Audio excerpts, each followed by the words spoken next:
الحمدللہ رب العالمین والصلاة والسلام علی سید المرسلین وعلی آلہ واصحابہ وذریاتہ وآل بیتہ اجمعین اما بعد اعوذ باللہ من الشیطان الرجیم بسم اللہ الرحمن الرحیم لقد من اللہ علی المؤمنین اذ بعث فیہم رسولا وقال النبی علیہ الصلاۃ والسلام الحسن والحسین سیدہ شباب اہل الجنہ صدق اللہ العظیم وصدق رسولہ النبی الامین المتین المعین المبین الکریم ونحن علی ذلک من الشاہدین والشاکرین والحمدللہ رب العالمین۔ درود پاک پڑھیں باوز بلند۔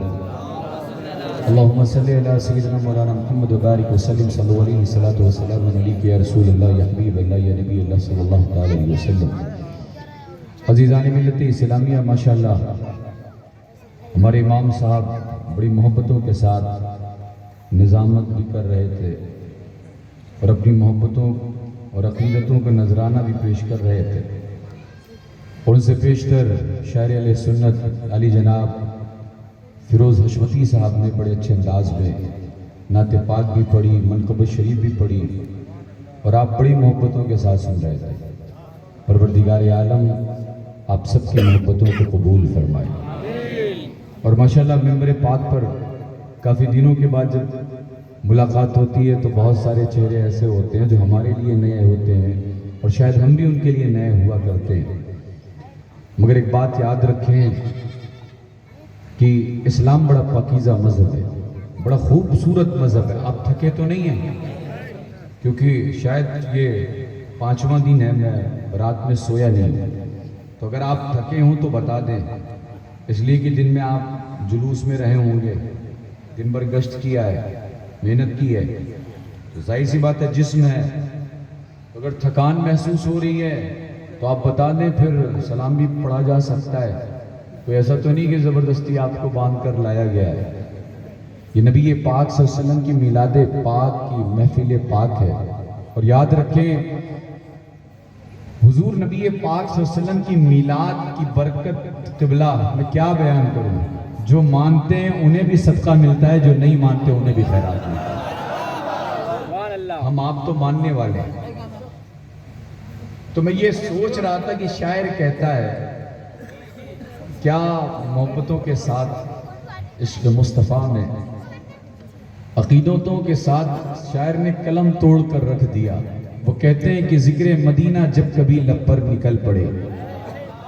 آپ شاید سمجھ نہیں رہے، اور اگر نہیں بھی سمجھ رہے تو بھی سبحان اللہ کہیے، اس لیے کہ بات یہ آپ کے رشتہ داروں کی نہیں ہے کہ بات اچھی لگ رہی ہے تو ہی سبحان اللہ کہنا ہے، نہیں اچھی لگ رہی ہے تو چپ رہنا ہے، نہیں، بات نبیوں کے امام کی ہے، الحمدللہ کائنات کے تاجدار کی ہے، حضور نبی پاک صلی اللہ علیہ وسلم کی۔ شاعر کہتا ہے کہ ذکر مدینہ جب کبھی لب پر نکل پڑے، آنسو ہمارے آنکھ سے اکثر نکل پڑے۔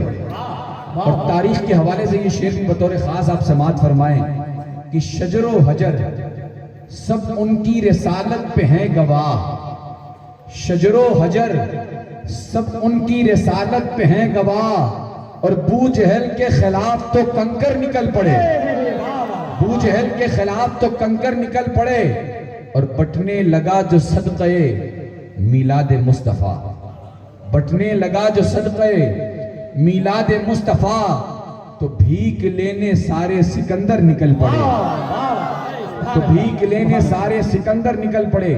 عزیزان ملت اسلامیہ، جس موضوع اور جس ٹاپک پر اس محفل پاک کو سجایا گیا ہے، نبی پاک صلی اللہ علیہ وسلم کی میلاد پاک کی مناسبت سے اس محفل پاک کا انعقاد کیا گیا۔ اب محسوس کریں، اسی حوالے سے فقیر کی گفتگو ہوگی انشاءاللہ کہ حضور کی شان، حضور دنیا میں کب تشریف لائے، تاریخ کیا تھی۔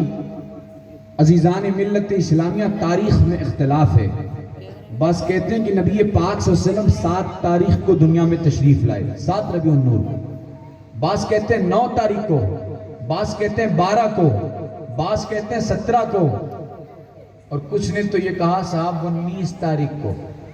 بہت سارے اقوال ہیں کہ حضور اس آپ گیتی پہ کب دنیا میں تشریف لائے، کئی اقوال ملتے ہیں، مگر جمہور علماء اور امام اہل سنت مجدد دین و ملت فرماتے ہیں کہ 12 ربیع النور شریف کی تاریخ کو صبح صادق کے وقت کائنات کے تاجدار نبیوں کے امام کی تشریف آوری ہوئی۔ سبحان اللہ، حضور دنیا میں تشریف لائے۔ آواز آ رہی ہے؟ آواز آ رہی ہے؟ مگر آپ کی یہاں تک نہیں آ رہی۔ مجھے محسوس ہو رہا ہے کہ آپ تھکے ہیں، مگر قبلہ اس سے زیادہ شاید میں تھکا ہوں۔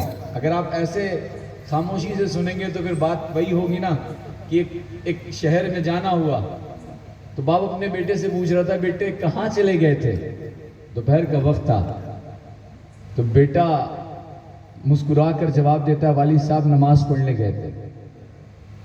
تو والد کو بڑا تعجب ہوا، اس لیے کہ جب گھر کا ماحول اسلامک ہوتا ہے تو یہ باتیں نہیں ہوتی، بلکہ بچوں کی تربیت میں بچپن سے ہی فطرت میں یہ چیزیں داخل کر دی جاتی ہیں کہ ہمیں دین کے لیے کیا کرنا ہے اور کن باتوں سے رکنا ہے۔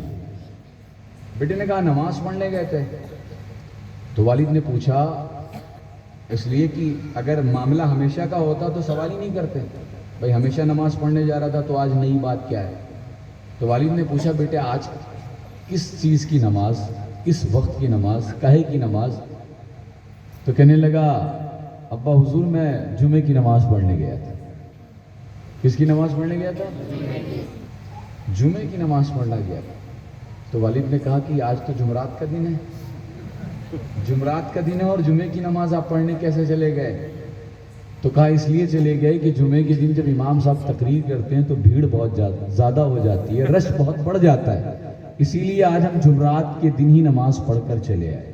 یہ مذاق نہیں ہے، اس طرح کی بہت ساری حقیقت ہمارے معاشرے میں ملتی ہے۔ عزیزان ملت اسلامیہ، ہمیں سمجھنا ہے کہ اسلام کتنا پاکیزہ مذہب ہے۔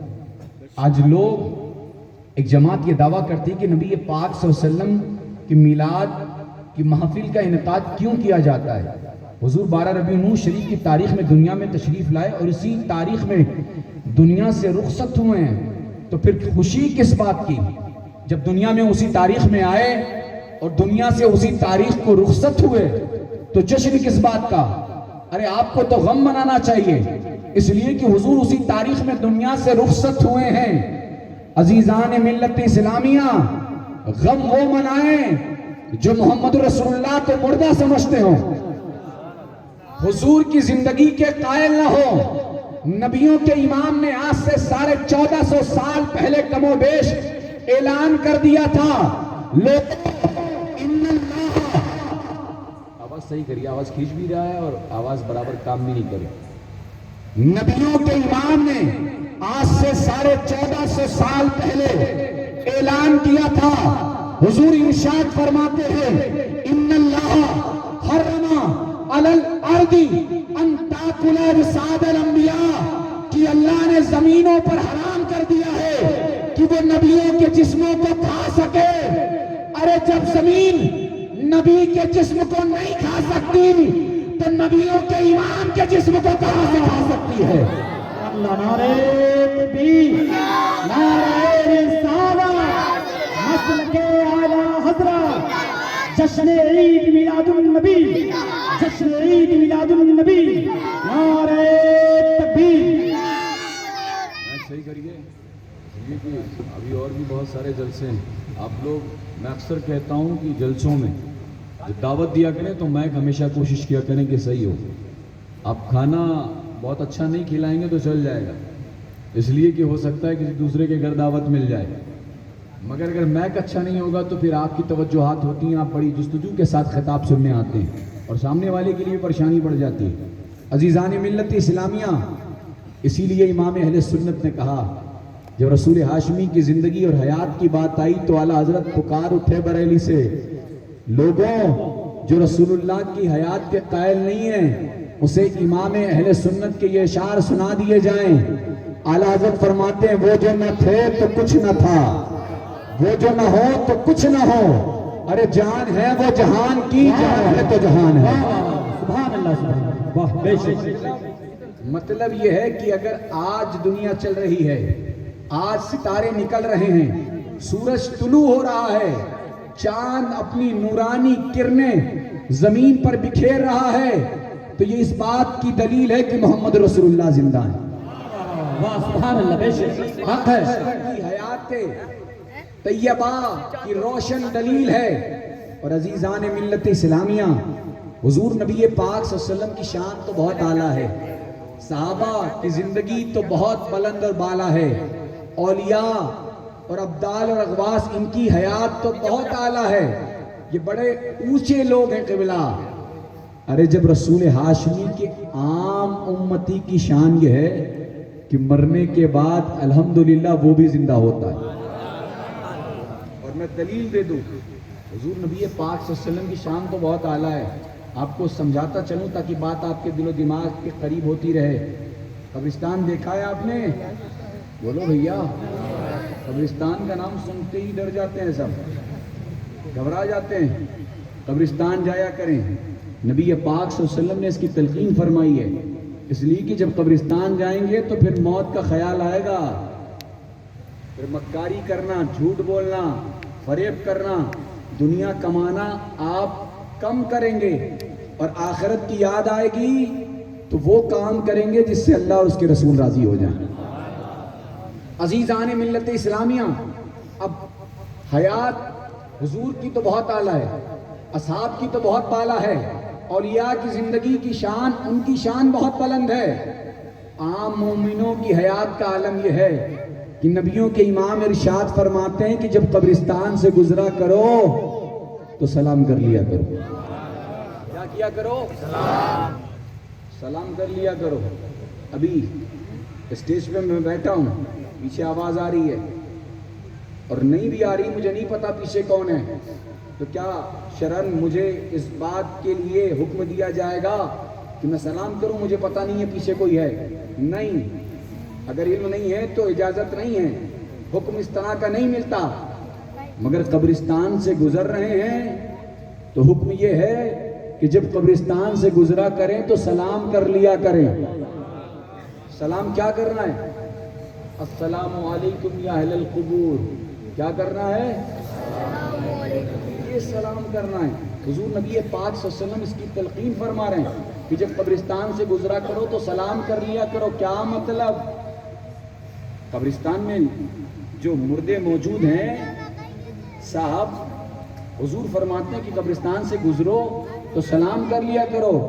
سلام اسے کیا جاتا ہے جو سلام سنتا بھی ہو اور سلام کا جواب بھی دیتا ہو۔ بے شک بے شک۔ حضور فرماتے ہیں کہ سلام کیا کرو۔ کیا مطلب؟ اب رسول ہاشمی کے غلام کا گزر ہوا قبرستان سے، اس نے سلام کیا السلام علیکم یا اہل القبور۔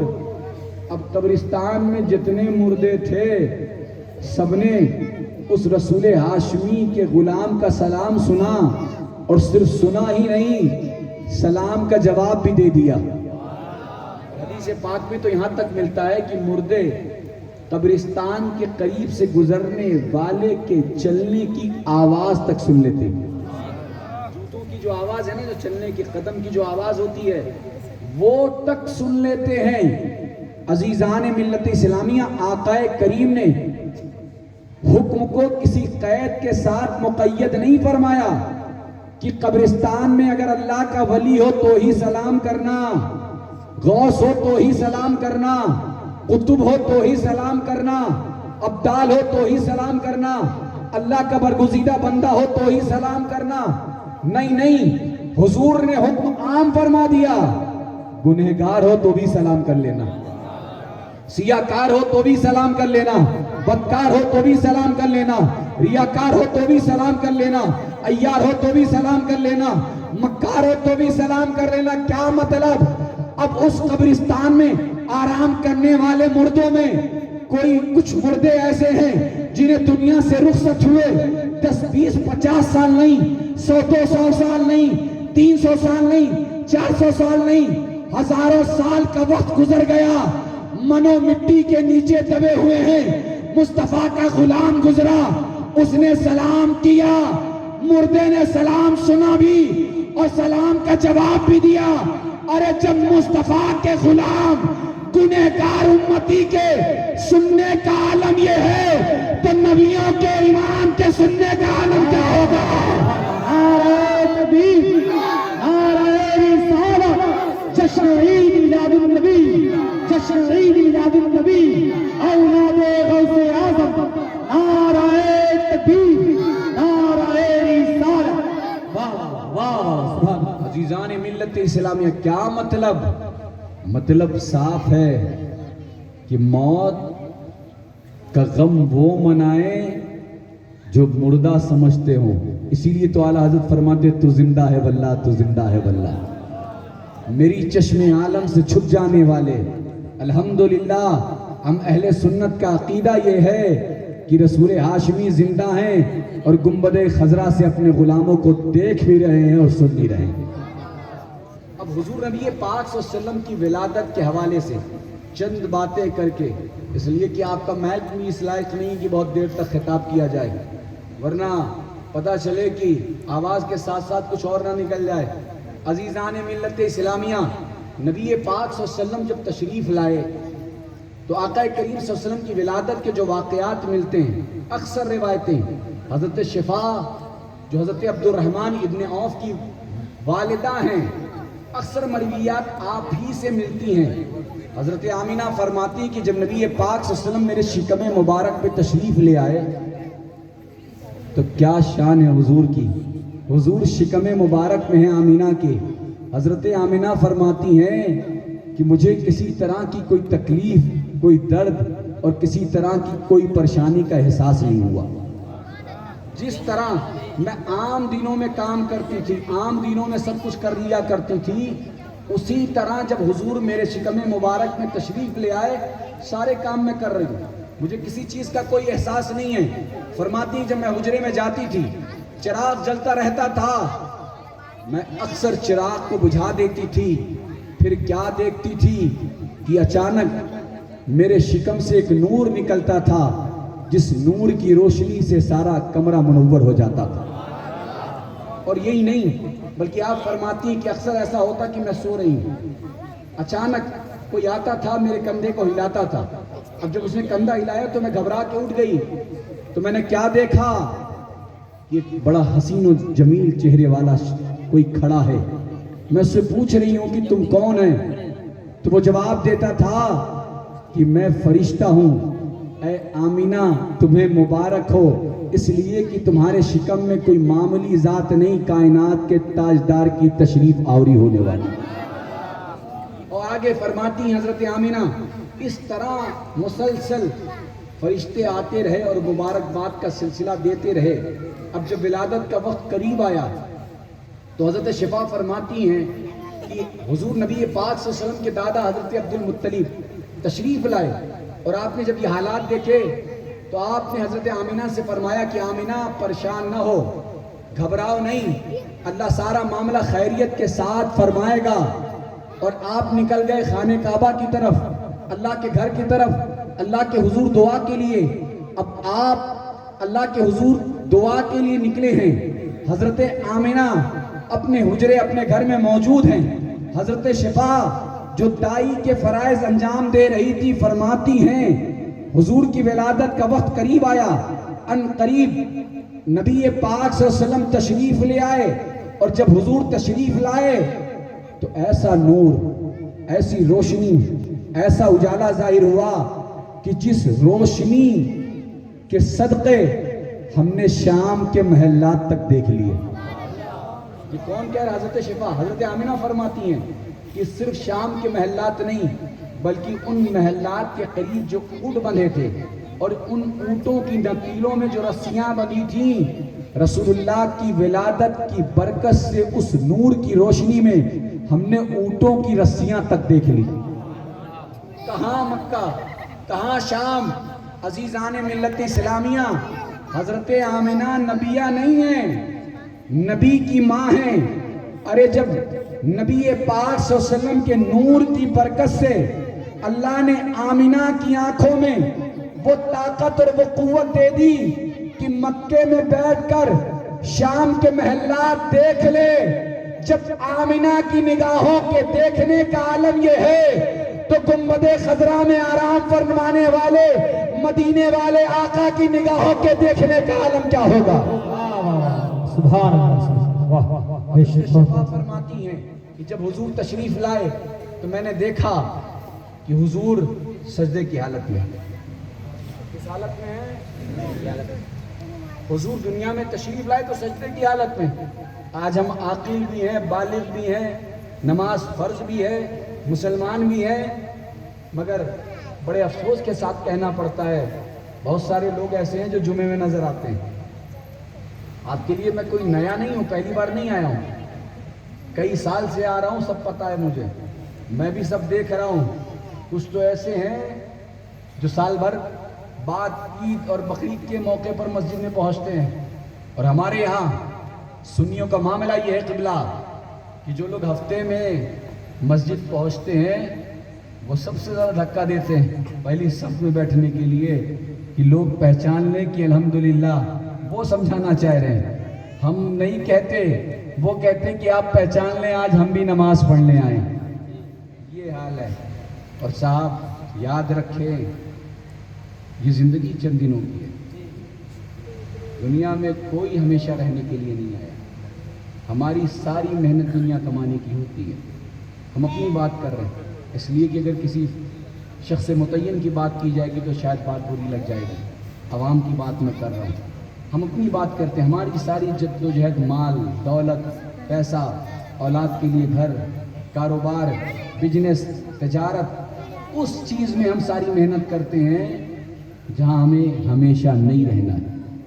جہاں ہمیں ہمیشہ رہنا ہے اس کی کوئی تیاری نہیں، اس کی کوئی فکر نہیں۔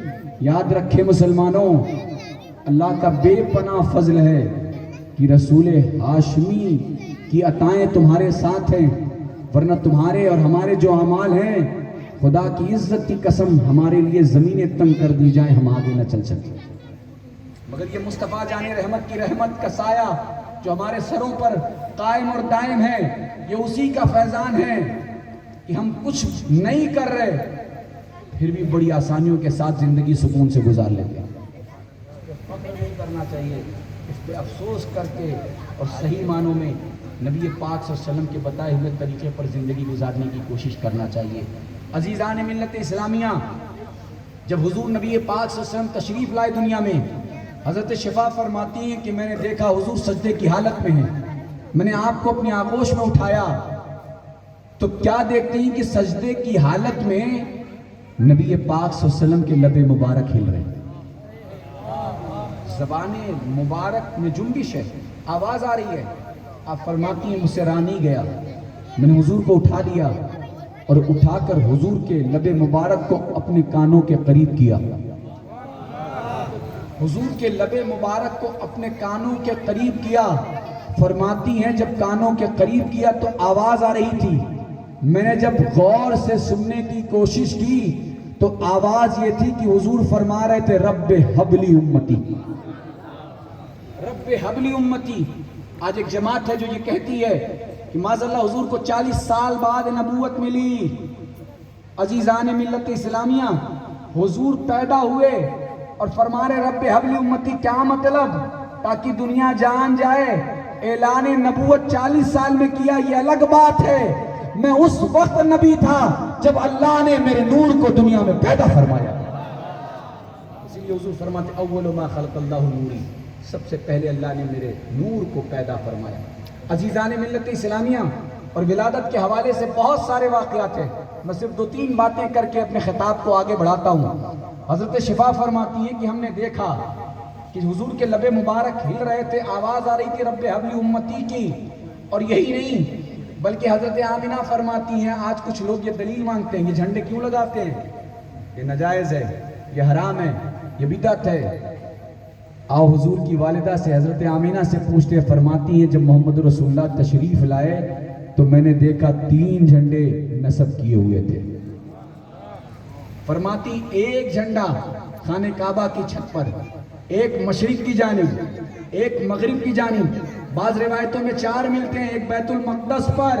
کیا مطلب؟ یہ جھنڈے، ہندوستان کا جھنڈا، یہ امریکہ کا جھنڈا، یہ پاکستان کا جھنڈا، یہ فلاں ملک کا جھنڈا، یہ فلاں ملک کا جھنڈا، یہ جھنڈے کیوں لگائے جاتے ہیں ممالک کے؟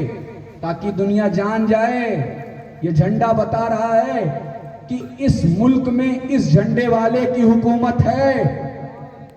حضور تشریف لائے، حضرت آمینہ فرماتی ہیں کہ 3 یا 4 جھنڈے نصب تھے۔ کیا مطلب؟ تاکہ دنیا سمجھ جائے اب جو آ رہا ہے اس کی حکومت صرف مکے اور مدینے میں نہیں، ساری کائنات میں اس کی حکومت کا جھنڈا چلنے والا ہے۔ سبحان اللہ، نعرہ تکبیر، نعرہ رسالت، جشن عید میلاد النبی، جشن عید میلاد النبی، علماء اہل سنت، مسلک اعلی حضرت، نعرہ تکبیر۔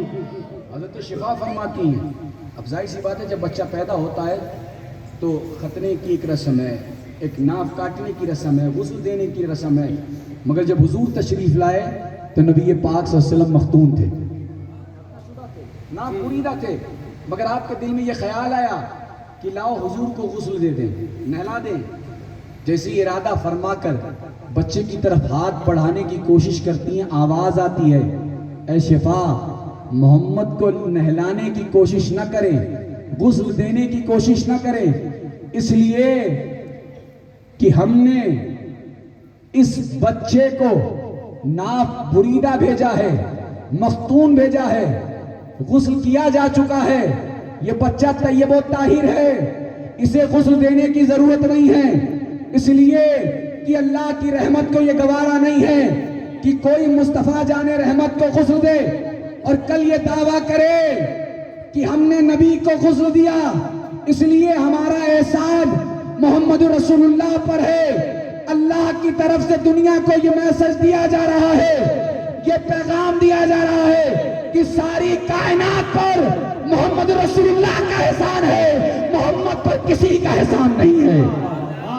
سبحان اللہ، واہ واہ، کائنات پر محمد رسول اللہ کا احسان ہے، محمد رسول اللہ پر کسی کا احسان نہیں ہے۔ میں عرض کر رہا تھا کہ جب ولادت کے واقعات ظاہر ہونے والے تھے تو حضرت عبد المطلب خانہ کعبہ کی طرف دعا کے لیے گئے۔ عزیزان ملت اسلامیہ، حضرت عبد المطلب فرماتے ہیں کہ جب میں کعبے کی طرف کھڑا ہو کر دعا کر رہا تھا، اچانک انہیں پتا نہیں ہے کہ حضور کی ولادت ہو چکی ہے، کیا دیکھتے ہیں کہ کعبہ جھک رہا ہے، کعبہ جھوم رہا ہے، اور اتنا جھکنے لگا حضرت عبد المطلب کی گھر کی جانب جہاں حضور کی ولادت ہو چکی ہے کہ حضرت عبد المطلب ڈر گئے کہیں ایسا نہ ہو کہ کعبے کی دیوار میرے اوپر گر جائے، پیچھے ہٹنے لگے، گھبرا گئے۔ آواز آتی ہے، اے عبد المطلب گھبرانے کی ضرورت نہیں ہے، دیوار کعبہ آپ پر نہیں گرے گی، اے عبد المطلب آپ کے گھر میں پوتے کی ولادت ہو چکی ہے، کعبہ محمد کی ولادت کی خوشی میں جھوم رہا ہے۔ اسی لیے تو اعلیٰ حضرت فرماتے ہیں کہ جن کے سجدے کو محراب کعبہ جھکی، ان بھاؤں کی لطافت پر لاکھوں سلام۔ کیا مطلب یہ ہے کہ جب حضور تشریف لائے تو نبی پاک صلی اللہ علیہ وسلم کی ولادت کے موقع پر کعبہ بھی خوشی سے جھومتا ہوا نظر آیا۔ اچھا ایک بات بتاؤں کہ جب حضور پیدا ہوئے تو کائنات کا ذرہ ذرہ خوش تھا، چرند بھی خوش، پرند بھی خوش، قبلہ فرشتے بھی خوشیاں منا رہے ہیں۔ اسی لیے تو کہنے والے نے کہا نثار تیری چہل پہل پر ہزاروں عید ربیع الاول، سوائے ابلیس کے جہاں میں سبھی تو خوشیاں منا رہے ہیں، سب خوش، کائنات کی ہر شے خوش، اس لیے کہ اب وہ ذات تشریف لا رہی ہے کہ جس کے صدقے میں اللہ نے کائنات کو وجود بخشا ہے۔ مگر ایک تھا جو جبل ابو قبیس پہ بیٹھ کر رو رہا تھا، جب حضور تشریف لائے تو سب خوش، شیطان رو رہا تھا۔ اب اگر آج بھی حضور کی ولادت کے موقع پر کوئی رو رہا ہو، کوئی پریشان ہو رہا ہو، کسی کو تکلیف ہو رہی ہو، تو لڑنے کی ضرورت نہیں ہے، سمجھ لینا کہ استاذ تو وہاں رو رہا تھا، چیلے یہاں رو رہے ہیں. ان کا استاد وہاں رو رہا تھا، اس کے چیلے آج یہاں رو رہے ہیں. عزیزان ملت اسلامیہ، حضور نبی پاک صلی اللہ علیہ وسلم کی ولادت کی خوشی وہی مناتے ہیں جو محمد رسول اللہ کے سچے غلام ہوتے ہیں. اور یہی نہیں بلکہ میں عرض کرتا چلوں، حضرت عباس نے جو حضور کے چچا ہیں، اللہ کے رسول صلی اللہ علیہ وسلم سے ایمان لانے کے بعد عرض کرتے یا رسول اللہ، میں یہ بات چھوڑ دے رہا ہوں اس لیے کہ پھر آگے کی بات رہ جائے گی. حضور نبی پاک صلی اللہ علیہ وسلم کے حوالے سے ملتا ہے، عرب کا ایک کلچر تھا، عرب کا ایک دستور تھا، عرب کا ایک نظام تھا کہ وہاں جب بچے پیدا ہوتے تھے تو دائیاں بلائی جاتی تھی. کون؟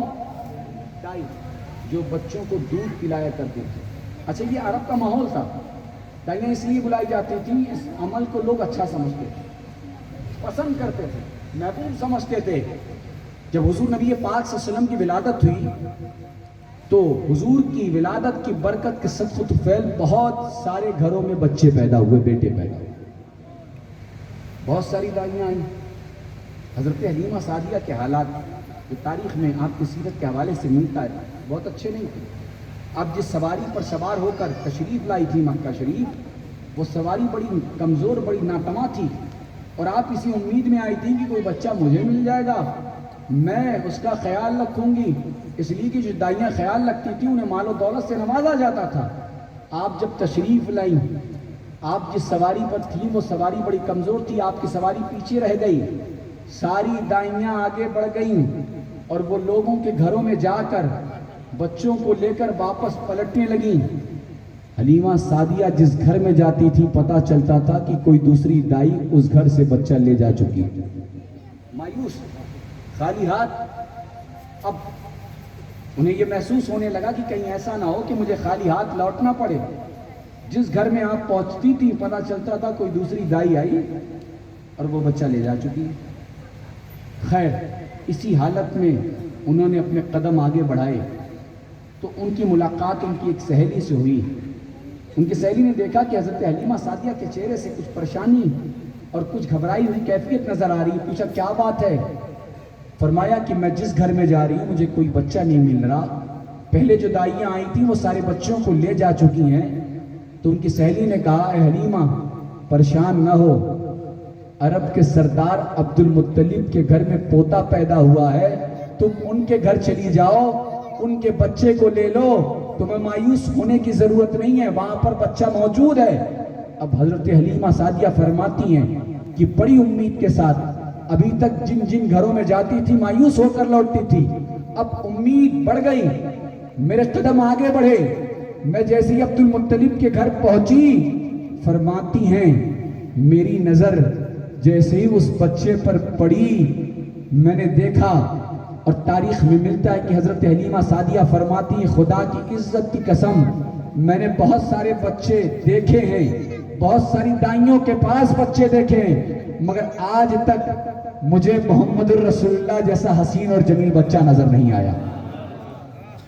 اور کہتی ہیں کہ جب میری نظر بچے پر پڑی تو مجھ سے رہا نہیں گیا، بلکہ عجیب سی کیفیت، ایک بے چینی، اور ایسا لگتا ہے کہ جیسے میں دوڑ کر آگے بڑھی اور اس بچے کو میں نے اپنی گود میں اٹھا لیا، اور اٹھا کر میں نے اجازت لی.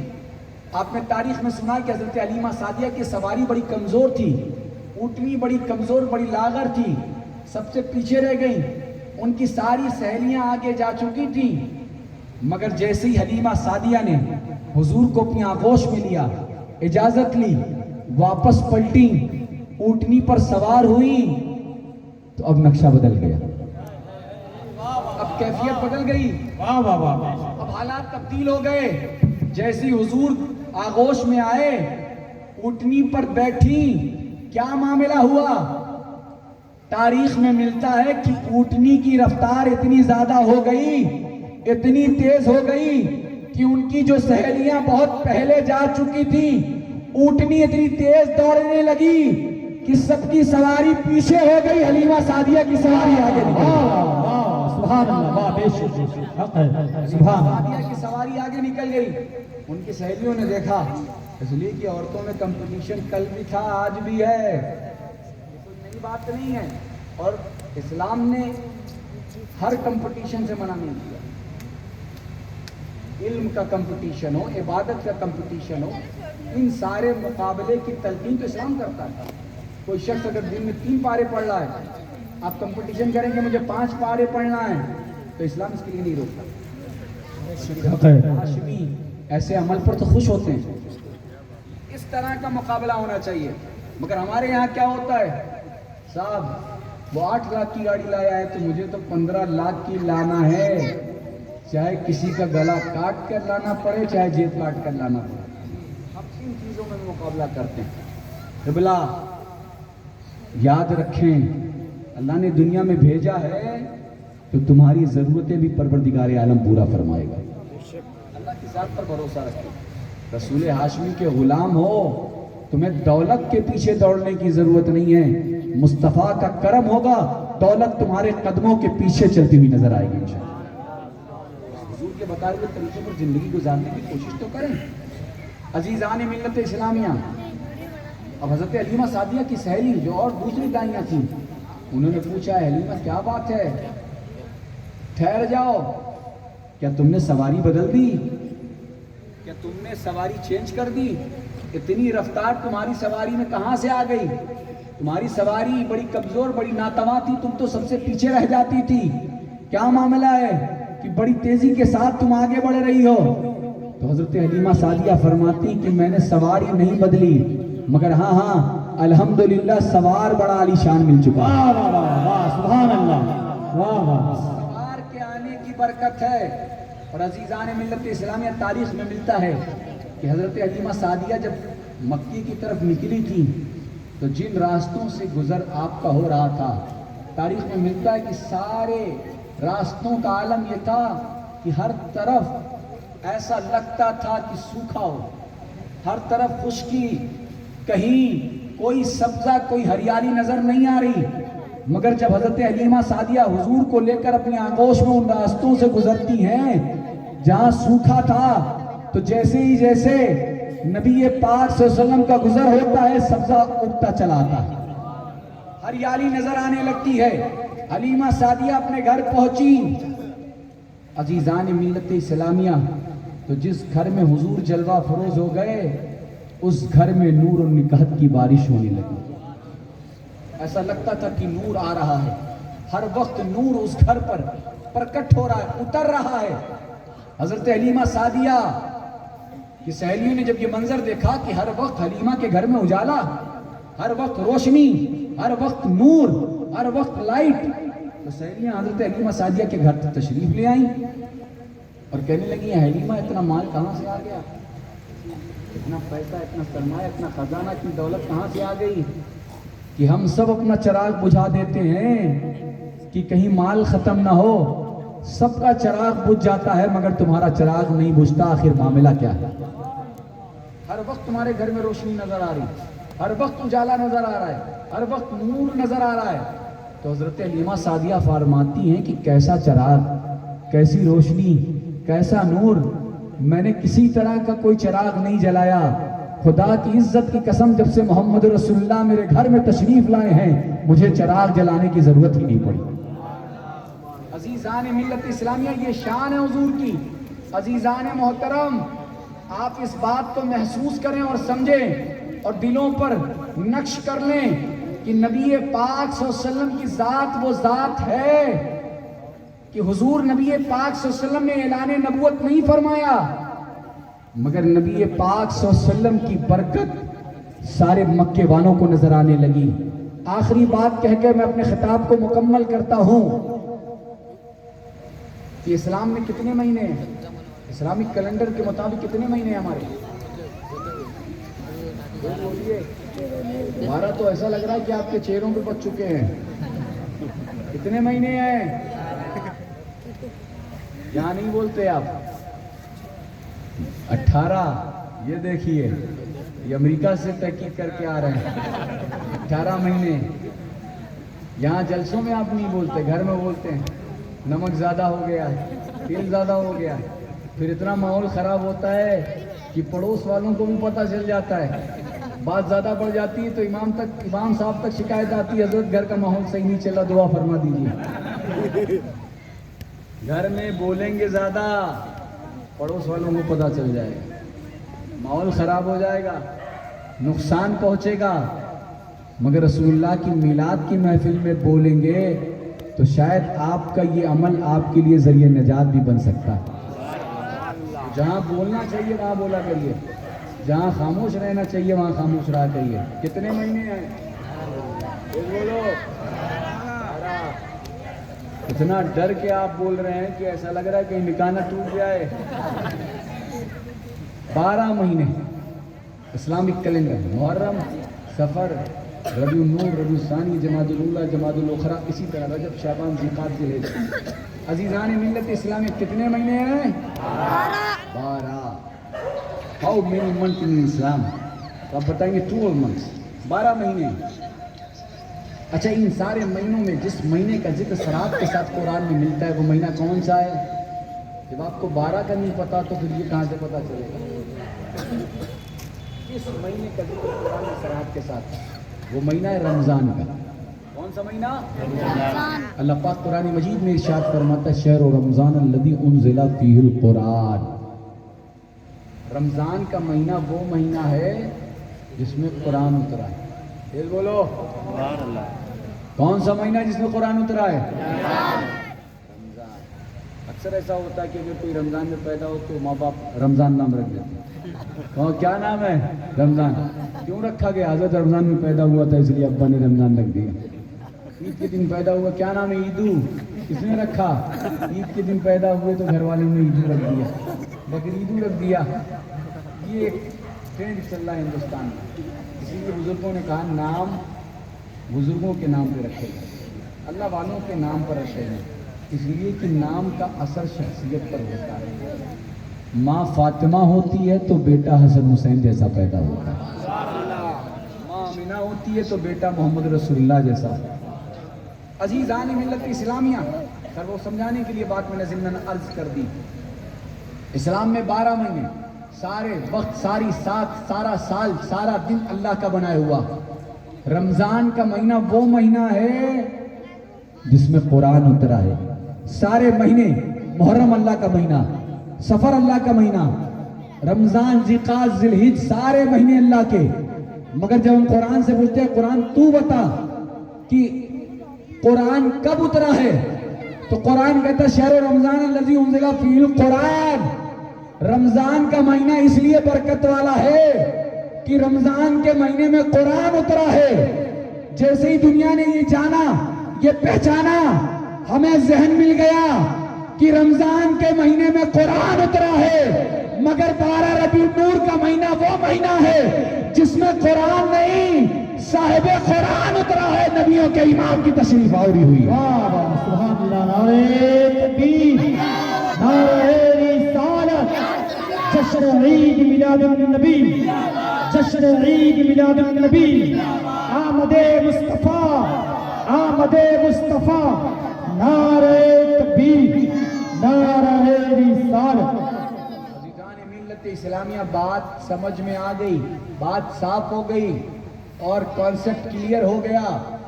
آپ محسوس کریں کہ حضور کے آنے کی برکت سے یہ سارے دن آپ کو ملی، یہ ساری ساتیں ملی، اور الحمدللہ آپ کو تو بونس مل رہا ہے۔ خطاب میں کمپلیٹ کر رہا ہوں کیونکہ کل جمعہ بھی ہے، تو پھر آپ کہاں ماننے والے ہیں بغیر جمعے کے خطاب سنے ہوئے؟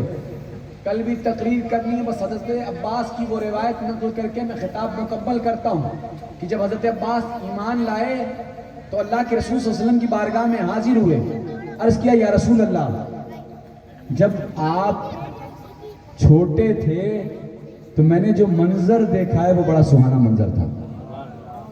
اللہ کے رسول صلی اللہ علیہ وسلم نے فرمایا چچا آپ نے کیا دیکھا؟ تو حضرت عباس عرض کرتے یا رسول اللہ، میں نے دیکھا کہ آپ پالکے میں لیٹے ہوئے۔ پالکا سمجھتے ہو؟ ہے زبردستی جی نہیں کہنا ورنہ کھڑا کر کے ہم سوال کریں گے۔ پالکا مطلب جھولا۔ کیا؟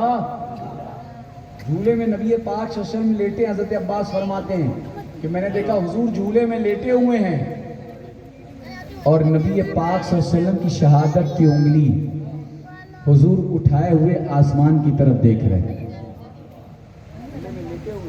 قیادت کے انگلی اٹھائے ہوئے آسمان کی طرف، چاند کی طرف انگلی کو اشارہ کر رہے ہیں۔ جھولا ہل رہا ہے، جھولے میں حرکت ہے، جھولا ہل رہا ہے۔ جیسے جیسے جھولا ہلتا تھا ویسے ویسے نبی پاک صلی اللہ علیہ وسلم کی شہادت کی انگلی ہلتی تھی، ادھر انگلی ہلتی تھی، ادھر چاند نبی کا اشارہ دیکھ کر ہلتا ہوا نظر آتا۔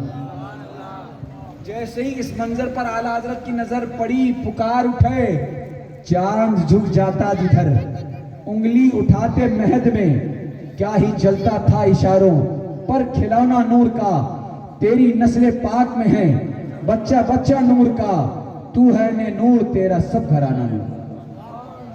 ایک حدیث پاک میں نے جو پڑھی ہے اس حوالے سے، اہل بیت کے حوالے سے آخری بات کہہ کر میں خطاب کو مکمل کرتا ہوں۔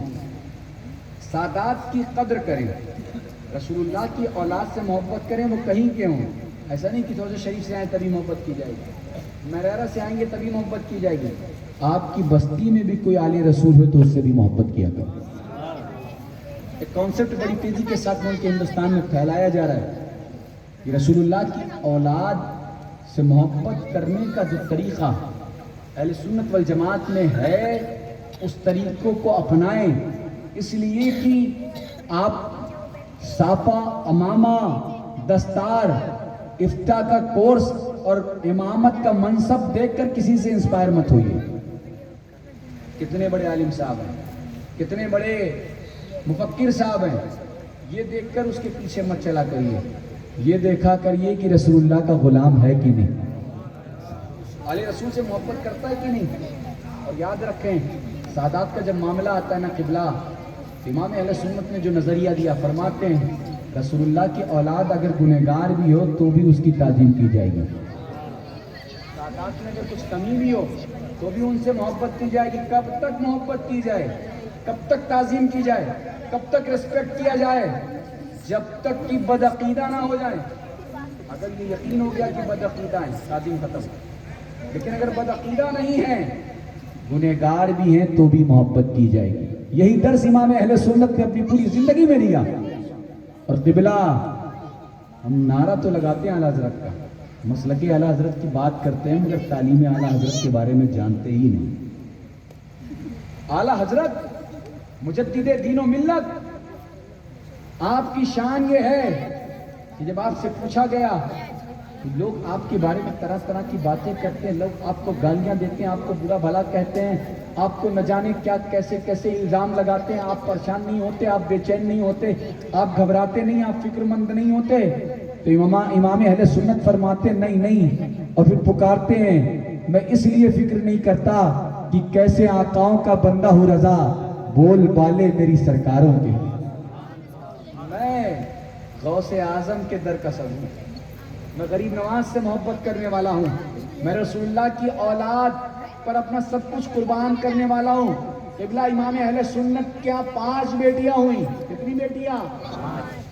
2 بیٹے، 5 بیٹیاں، 2 بیٹے۔ آپ اگر صرف نام سن لیں گے تو آپ کو سمجھ میں آ جائے گا کہ امام اہل سنت جیسا عاشق آل رسول کوئی دوسرا نظر نہیں آتا۔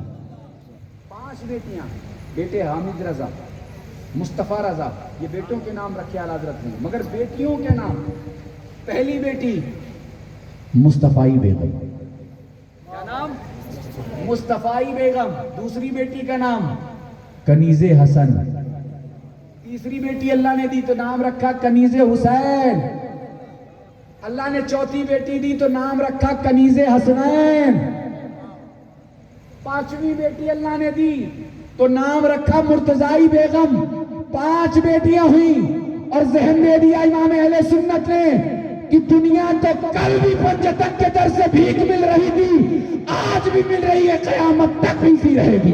سبحان اللہ، سبحان اللہ۔ پیغام دے دیا کہ جو پنجتن کی بھیک لے کر زندگی گزارتے ہیں، دنیا میں پھر انہیں کسی اور کے در پر جا کر بھیک مانگنے کی ضرورت نہیں پڑتی۔ اس لیے رسول اللہ کی اولاد سے محبت کریں۔ اللہ تعالی ہم سب کو کہنے سننے سے زیادہ عمل کرنے والا بنائے، اور جب تک دنیا میں رکھے نبی پاک صلی اللہ علیہ وسلم کا غلام بنا کر رکھے۔ وہ بتوفیق اللہ باللہ صلی اللہ علیہ وسلم کے لیے کھڑے ہو جائیں۔